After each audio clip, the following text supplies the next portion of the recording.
ఓ తప్పు చేసి ఆ తప్పులో ఆనందాన్ని వెతుక్కోవాలి అనుకుంటే అది మూర్ఖత్వమే. ఎప్పటికైనా చేసిన పాపం వెంటాడి శిక్ష వేస్తుంది. ఆమెకు ముగ్గురు భర్తలు, కానీ ఆ ముగ్గురిలో ఒక్కరితో కూడా ఆమె సవ్యంగా కాపురమే చేయలేదు. బదులుగా నాలుగవ భర్త కోసం వేట మొదలుపెట్టింది. ఆ క్రమంలోనే ఓ హత్య కూడా చేసింది. సేలం జిల్లాలోని తారమంగళం సమీపంలోని పుతుర్కడంపట్టి నివాసి మల్లేష్, ఇతని భార్య కలైవాణి. ప్రస్తుతం వీరికి ఏడాదిన్నర వయసున్న పాప ఉంది. ఇక వాణి విషయానికి వస్తే మల్లేష్ తో అది ఆమెకు మూడవ పెళ్లి. అంతకు ముందు ఇద్దరిని పెళ్లాడి వాళ్ళిద్దరూ నచ్చక ఇద్దరిని వదిలేసింది. ఆ తర్వాత మళ్ళీ పరిచయం అవటంతో అతనికి దగ్గరయ్యి ముచ్చటగా మూడవసారి మల్లిని పెళ్లాడి అతనితో పాపను కనింది. ఇక వాణి రెండు పెళ్లిళ్ల స్టోరీ మల్లికి ముందే తెలుసు. తెలిసే ఆమెను పెళ్లి చేసుకున్నాడు. కానీ అదే మళ్ళీ చేసిన తప్పు. ఇద్దరిని పెళ్లాడి బోర్ కొట్టి వదిలేసింది. రేపు నేను బోర్ కొట్టాక నన్ను కూడా వదిలేస్తుంది కదా అన్న ఆలోచన చేయలేకపోయాడు. వాణి మాటల గారడీకి పడిపోయి ఆమెను పెళ్లాడాడు. ఈ మల్లేష్ ఓ ఇటుకల బట్టీలో కూలీగా పనిచేస్తున్నాడు. అలా వచ్చిన డబ్బుతోనే భార్యను పాపను చూసుకుంటున్నాడు. తన పనేదో తను చేసుకుపోయే మనస్తత్వం మల్లేష్ది. ఎవరి జోలి పోడు. ఎవరితో ఎంతవరకు ఉండాలో అంతవరకే ఉంటాడు. కానీ ఓ వ్యక్తితో మాత్రం చాలా క్లోజ్ అయిపోయాడు. పాముకి పాలు పోసి పెంచినట్లు అతనితో స్నేహాన్ని పెంచుకొని తన కూతురుని పోగొట్టుకున్నాడు. నమ్మటం నీ తప్పు, అందుకు పర్యవసానం అనుభవించు అన్న టైప్ లో ఆ వ్యక్తి నిలువున మల్లేష్ సంసారాన్ని ముంచేశాడు. ఈ మల్లేష్ పనిచేస్తున్న ఇటుకల బట్టికి కొంతకాలం క్రితం సత్యమంగళం పుతువాడ వల్లికి చెందిన శక్తివేల్ అనే వ్యక్తి వచ్చాడు. మళ్ళీ పనిచేస్తున్న ఇటుకల బట్టిలోనే పనికి చేరాడు. అయితే ఓసారి ఎప్పుడూ మౌనంగా తన పని చేసుకుంటూ పోతున్న మల్లేష్ దగ్గరకు వెళ్లి తనని తను పరిచయం చేసుకున్నాడు. నీతో పని ఉంది అంటూ మాటలు కలిపాడు. ఏంటా పని అని మళ్ళీ అడిగితే, ఈ ప్రాంతం నాకు కొత్త, ఇక్కడ అద్దెకు ఇల్లు ఏమైనా ఖాళీగా ఉంటే చెప్తావేమో అని అడుగుతున్నా అన్నాడు. అందుకు మళ్ళీ, అదేం పెద్ద సాయం కాదు, పనైపోయాక నాతోరా, ఇద్దరం కలిసి కొన్ని ఇళ్లు చూద్దామన్నాడు. అలా డ్యూటీ అయిపోగానే శక్తి మల్లితో కలిసి ఆ ప్రాంతంలో కొన్ని ఇళ్లు చూసి ఫైనల్ గా ఓ ఇంటిని సెలెక్ట్ చేసుకొని ఆ ఇంట్లో అద్దెకు దిగాడు. అంతేకాదు తన ఇంటికి రమ్మని తరచుగా మల్లిని ఆహ్వానించేవాడు శక్తి. ఇక శక్తి మాటలకు అట్రాక్ట్ అయిపోయిన మల్లి శక్తిని నమ్మటం మొదలుపెట్టాడు.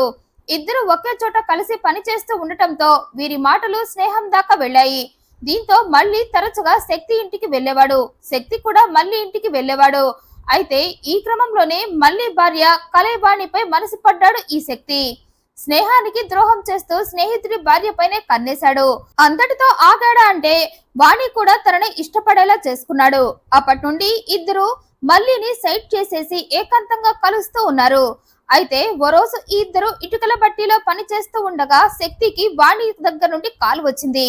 అయితే ఆ టైంలో మళ్ళీ శక్తి పక్కనే ఉండటంతో శక్తి వాణితో కాల్లో మాట్లాడలేకపోయాడు. మళ్ళీ ముందు మాట్లాడితే అతనికి మ్యాటర్ తెలిసిపోతుందేమో అనుకున్నాడు. అయితే ఇది జరిగిన కొద్దిసేపటి తర్వాత మళ్ళీ తన భార్యకు అర్జెంటుగా కాల్ చేయాల్సి వచ్చి తన ఫోన్ తీసుకున్నాడు. ఇక ఆమె నెంబర్ కి కాల్ చేస్తూ ఉండగా ఫోన్ ఛార్జింగ్ అయిపోయి వెంటనే స్విచ్ ఆఫ్ అయిపోయింది. దీంతో మళ్ళీ వెంటనే శక్తి దగ్గరకు వెళ్లి, నా ఫోన్ లో ఛార్జింగ్ అయిపోయింది, ఓసారి నీ ఫోన్ ఇవ్వు, కాల్ చేసుకోవాలి అని అడిగాడు. అయితే మళ్ళీ కాల్ చేయాలి అనుకుంది. తన భార్యకి అని ఊహించలేక వెంటనే ఫోన్ ఇచ్చాడు శక్తి. ఇక ఆ ఫోన్ తీసుకొని డయల్ చేసే ప్రాసెస్ లో మళ్ళీ తన భార్య దగ్గర నుండి శక్తికి మిస్డ్ కాల్ వచ్చిందని గ్రహించాడు. పైగా తన ఫ్రెండ్ ఫోన్ లో తన భార్య నెంబర్ ఉండటం ఏంటని, నేనెప్పుడు నా భార్య నెంబర్ శక్తికి ఇవ్వలేదుగా, మరి ఆమె నెంబర్ శక్తికి ఎలా తెలుసు, పైగా ఆమె ఇందాక శక్తికి కాల్ కూడా చేసింది, ఏంటిదంతా అని అనుకుంటూ భార్యకు ఫోన్ చేశాడు. ఇక ప్రియుడి దగ్గర నుండి కాల్ రావటంతో శక్తినే కాల్ చేశాడు అనుకొని వెంటనే కాల్ లిఫ్ట్ చేసి, హాయ్ శక్తి, ఎందుకు ఇందాక ఫోన్ తీయలేదంది. అయితే భార్య శక్తితో అంత డీప్ గా మాట్లాడుతూ ఉండటంతో మల్లికి అనుమానం మొదలైంది. పైగా తన భార్యకు శక్తితో ఏంటి పని, ఎందుకు ఆమె శక్తికి కాల్ చేసింది అనుకుంటూ తన అనుమానానికి ఓ క్లారిటీ తీసుకోవాలి అనుకున్నాడు. అందుకే భార్యతో, నేను శక్తిని కాదు నీ భర్త మల్లిని అంటూ శక్తికి ఎందుకు కాల్ చేసావన్నాడు. ఆమె నీ ఫోన్ కలవటం లేదు, అందుకే నీతో మాట్లాడాలని శక్తికి కాల్ చేశాని కవర్ చేసింది. అయితే అప్పటికి ఆ సమాధానంతో కామ్ అయిన మల్లేష్ తర్వాత అతని మనసులో అనుమానం పెరుగుతూ పోయింది. అందుకే ఇంటికి రాగానే అసలు శక్తి నెంబర్ నీకెలా తెలుసన్నాడు.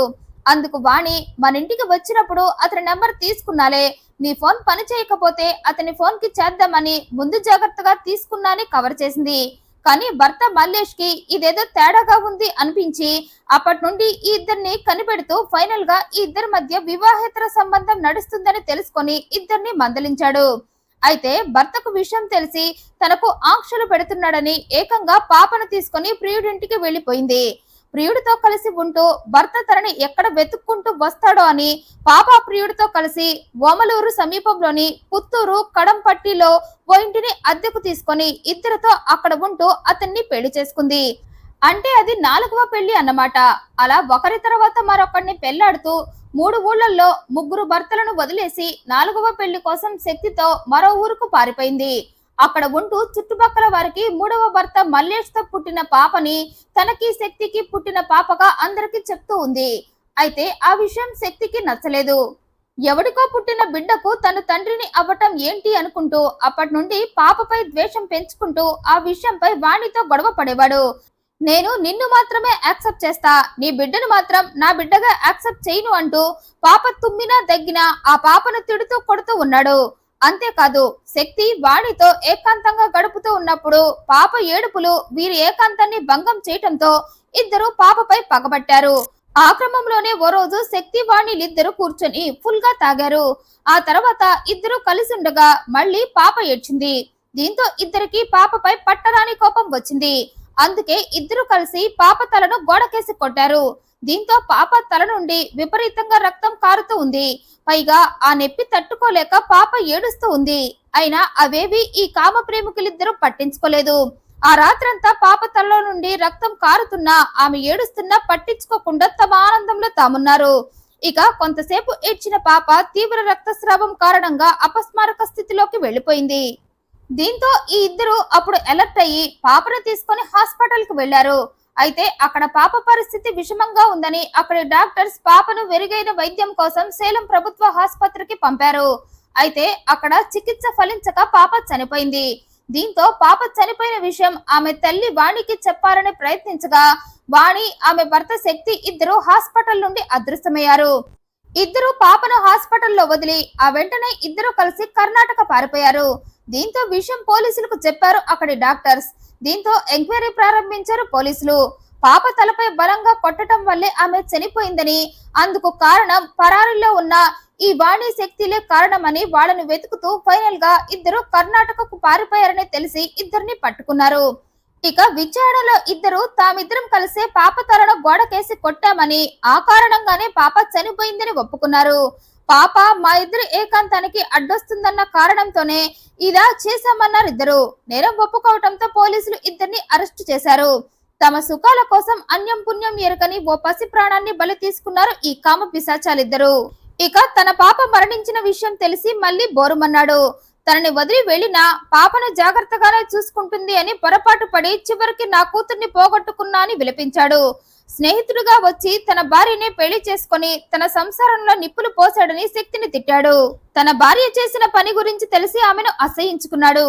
ఈ వీడియోపై మీ అభిప్రాయాన్ని కమెంట్ రూపంలో తెలియజేయండి. మరింత ఇంట్రెస్టింగ్ అండ్ జెన్యూన్ ఇన్ఫర్మేషన్ కోసం ఈ వీడియోని లైక్ చేయండి, షేర్ చేయండి, ఛానల్ ని సబ్స్క్రైబ్ చేయండి. Thank you for watching.